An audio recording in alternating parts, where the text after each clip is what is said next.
Hi viewers, ಇವತ್ತು ನಾವು ಪುಂಡಿ ಪಲ್ಯನ ಮಾಡೋಣ. ಇದನ್ನ ಕೆಲವೊಬ್ಬರು ಬೇರೆ ಬೇರೆ ರೀತಿಯೆಲ್ಲ ಮಾಡ್ತಾರೆ. ಆಂಧ್ರ ಸೈಡಲ್ಲಿ ಕೂಡ ಇದರ ಚಟ್ನಿ ಹಾಗೆ ಇದರ ಪಲ್ಯನ ಈರುಳ್ಳಿ ಎಲ್ಲ ಹಾಕಿಬಿಟ್ಟು ಮಾಡ್ತಾರೆ. ಆದರೆ ಉತ್ತರ ಕರ್ನಾಟಕದಲ್ಲಿ ಇದನ್ನು ಬೇಯಿಸ್ಬಿಟ್ಟು ಮಾಡ್ತಾರೆ. ಕೆಲವೊಬ್ಬರು ಇದನ್ನು ಕುಕ್ಕರಲ್ಲಿ ಈ ಬೇಳೆ ಎಲ್ಲ ಬೇಯಿಸ್ಕೊಳ್ತೀವಲ್ವ, ಆ ರೀತಿ ಬೇಯಿಸ್ಕೊಳ್ತಾರೆ. ನಾನು ಸೊಪ್ಪನ್ನು ತೊಳೆದು ಅದರಲ್ಲಿರೋ ನೀರಿನ ಅಂಶ ಎಲ್ಲ ಹೋಗೋವರೆಗೂ ತೆಗೆದಿಟ್ಟು ಈಗ ಇದನ್ನು ಒಂದು ಪಾತ್ರೆಗೆ ನೀರು ಹಾಕಿಬಿಟ್ಟು ನೀರು ಸ್ವಲ್ಪ ಬಿಸಿ ಆಗ್ತಾ ಇದ್ದ ಹಾಗೇ ಈ ಸೊಪ್ಪನ್ನೆಲ್ಲ ಹಾಕ್ಕೊಳ್ತಾ ಇದ್ದೀನಿ.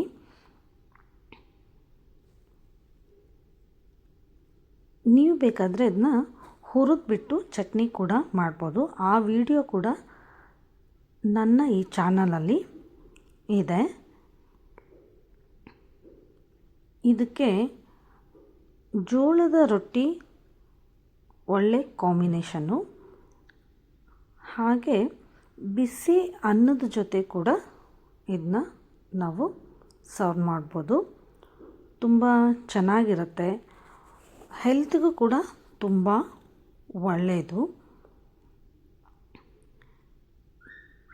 ಇಲ್ಲಿ ಸೊಪ್ಪು ಜಾಸ್ತಿ ಇದೆ, ನೀರು ಕಡಿಮೆ ಇದೆ ಅಂತ ನಿಮಗೆ ಅನ್ನಿಸ್ಬೋದು. ಹಾಗೇನೂ ಇಲ್ಲ, ಇದಕ್ಕೆ ಸ್ವಲ್ಪ ನೀರು ಜಾಸ್ತಿನೇ ಬೇಕು. ಹಾಗಂತ ತೀರಾ ನೀರನ್ನು ಹಾಕ್ಕೋಬಾರ್ದು.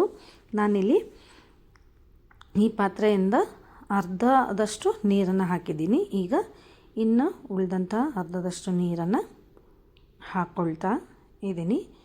ಇದು ಚೆನ್ನಾಗಿ ಬೆಂದ್ಕೋಬೇಕು.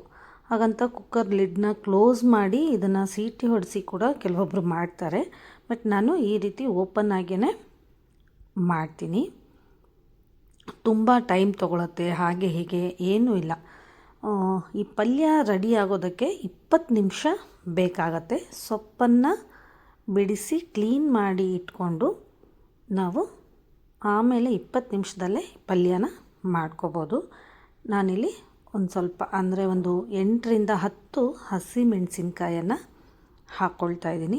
ನಿಮ್ಮ ಖಾರಕ್ಕೆ ಎಷ್ಟು ಬೇಕೋ ನೋಡ್ಕೊಂಡ್ಬಿಟ್ಟು ನೀವು ಹಸಿಮೆಣಸಿನ್ಕಾಯನ್ನ ಹಾಕ್ಕೊಳ್ಳಿ. ಈ ಸೊಪ್ಪು ಹುಳಿ ಇರೋದ್ರಿಂದ ಇದಕ್ಕೆ ಸ್ವಲ್ಪ ಖಾರ ಜಾಸ್ತಿನೇ ಬೇಕಾಗತ್ತೆ. ನೋಡಿ, ಕೆಳಗಡೆ ಎಲ್ಲ ಬೆಂದ್ಕೊಳ್ತಾ ಇದ್ದ ಹಾಗೇ ಈ ಸೊಪ್ಪಿನ ಕಲರು ಚೇಂಜ್ ಆಗ್ತಾ ಹೋಗುತ್ತೆ. ಒಂದು 2-3 ಸಾರಿ ಈ ರೀತಿ ಇದನ್ನು ಕೈಯಾಡಿಸ್ಬಿಟ್ಟು ಚೆನ್ನಾಗಿ ಕುದಿಸ್ಕೋಬೇಕು.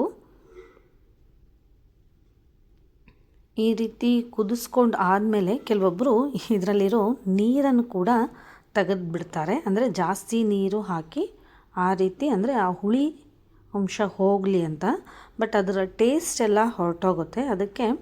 ಅದಕ್ಕೆ ಬೇಕಾಗೋ ಅಷ್ಟು ನೀರನ್ನು ಮಾತ್ರ ನೋಡಿಬಿಟ್ಟು ಹಾಕ್ಕೋಬೇಕು. ನೋಡಿ, ಈಗ ಸೊಪ್ಪೆಲ್ಲ ಕುದೀತಾ ಬಂದಿದೆ.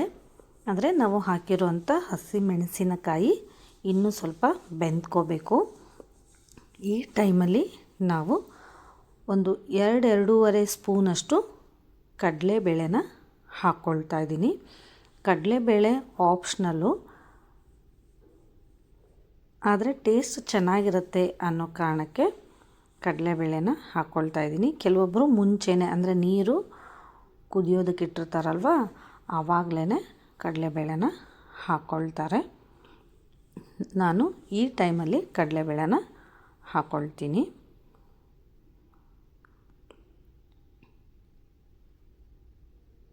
ಇದು ಚೆನ್ನಾಗಿ ಬೆಂದ್ಕೊಳ್ತಾ ಹೋಗಬೇಕು.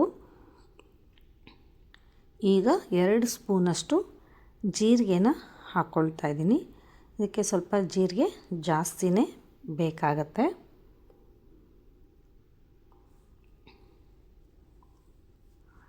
ಕೆಲವೊಬ್ಬರು ಇದಕ್ಕೆ ಬೆಳ್ಳುಳ್ಳಿ, ಹಸಿಮೆಣಸಿನ್ಕಾಯಿ, ಜೀರಿಗೆ ಎಲ್ಲ ಪೇಸ್ಟ್ ಮಾಡಿ ಹಾಕ್ಕೊಳ್ತಾರೆ.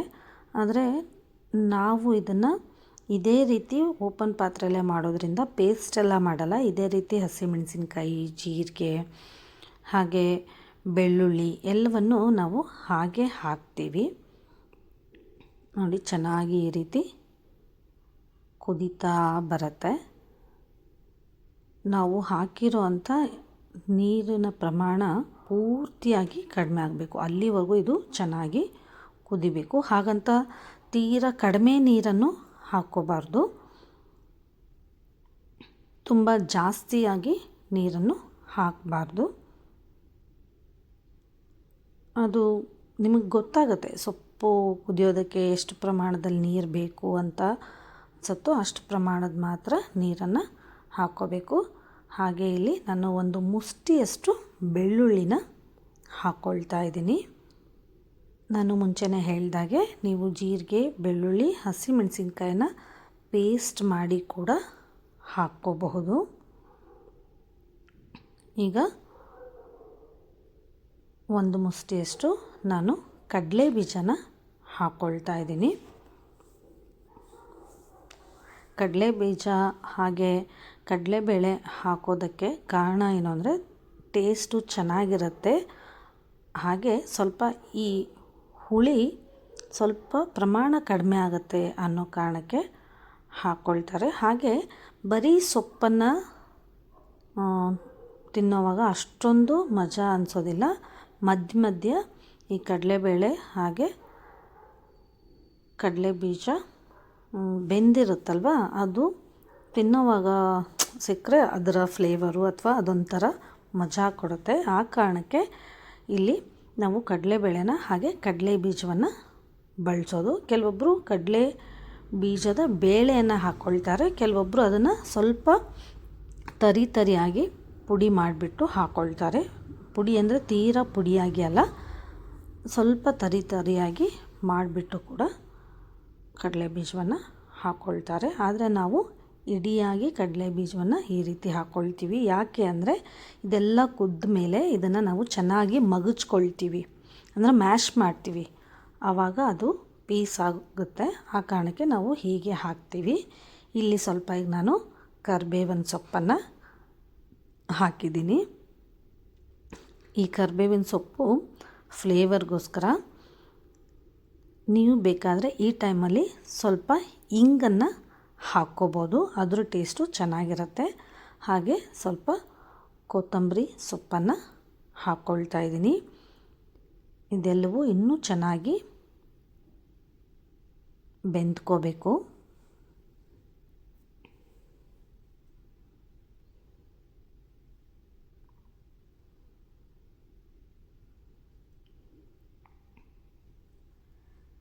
ಇದನ್ನು ಚೆನ್ನಾಗಿ ಬೇಯಿಸ್ಕೋಬೇಕು. ಇಲ್ಲ ಅಂದರೆ ಈ ಸೊಪ್ಪನ್ನು ಚೆನ್ನಾಗಿ ಹುರಿಬೇಕು. ಚೆನ್ನಾಗಿ ತವೆಯಲ್ಲಿ ಅಥವಾ ಬಾಣಲೆಯಲ್ಲಿ ಹುರಿದ್ಬಿಟ್ಟು ಚಟ್ನಿ ಮಾಡಬೇಕು, ಅಥವಾ ಈ ರೀತಿ ಪಲ್ಯ ಮಾಡೋದಾದರೆ ಚೆನ್ನಾಗಿ ಬೇಯಿಸ್ಕೋಬೇಕು.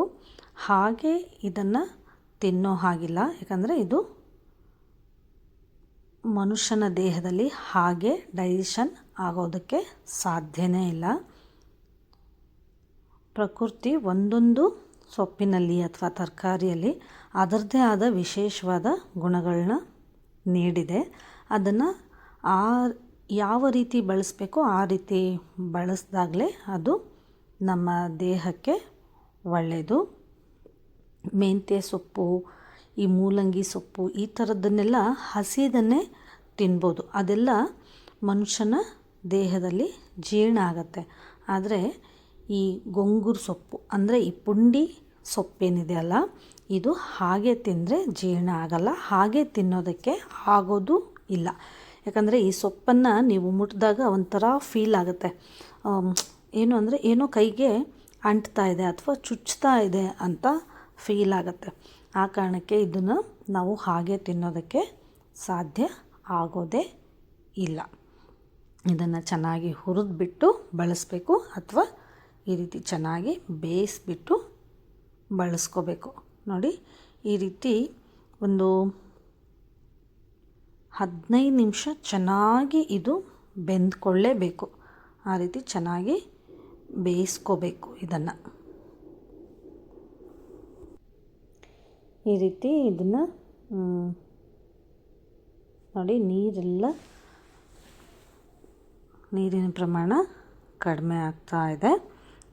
ಈ ರೀತಿ ಬೆಂದ್ಕೊಳ್ತಾ ಇರೋವಾಗಲೇ ತೀರಾ ನೀರು ಇಲ್ಲದೆ ಇರೋವಾಗಲ್ಲ, ಸ್ವಲ್ಪ ನೀರಿನ ಪ್ರಮಾಣ ಇರೋವಾಗಲೇ ಇದಕ್ಕೆ ನಾವು ಜೋಳದ ನುಚ್ಚನ್ನು ಹಾಕ್ಕೊಳ್ತಾ ಇದ್ದೀವಿ.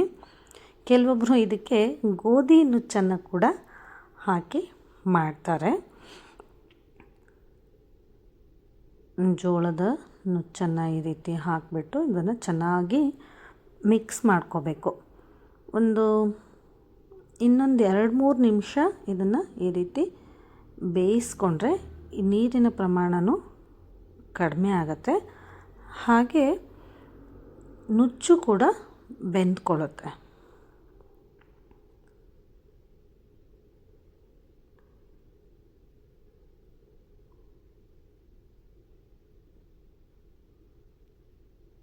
ಈಗ ನೋಡಿ, ಇದರಲ್ಲಿರೋ ನೀರಿನ ಅಂಶ ಎಲ್ಲ ಕಡಿಮೆ ಆಗಿದೆ.